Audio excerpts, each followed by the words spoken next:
Fisker's Q2 2023, production updates and results date set. Fisker produced 1,022 SUVs in Q2 and exceeded targeted assembly rate of 80 units a day in late June. In the electric vehicle manufacturing space, Fisker Inc., NYSE, FSR, recently shared its vehicle production data for the second quarter of 2023.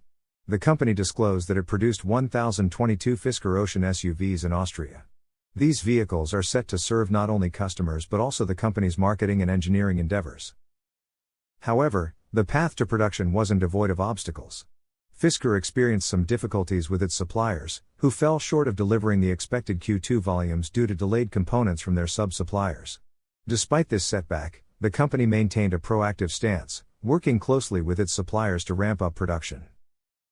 By the end of June, Fisker surpassed its targeted assembly rate, producing 80 units per day. The company also expects the production to exceed 1,400 units in early July. In anticipation of these rising production volumes, the company is taking strides to increase its battery pack capacity. This investment is aimed at supporting not only this year's compressed manufacturing timeline but also potentially higher volumes in the coming year. Apart from the production figures, Fisker also announced that it will reveal its Q2 2023 financial results before the market opens on August 4, 2023. The company plans to host a conference call at 6 a.m. PT, 9 a.m. ET, that day.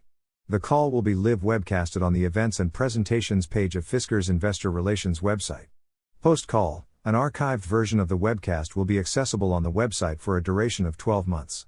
This move will enable shareholders and interested parties to review the call at their convenience. Through its actions and announcements, Fisker demonstrates a commitment to navigating the challenges of the manufacturing process, aiming to sustain its production capacity and meet its future goals in the electric vehicle market.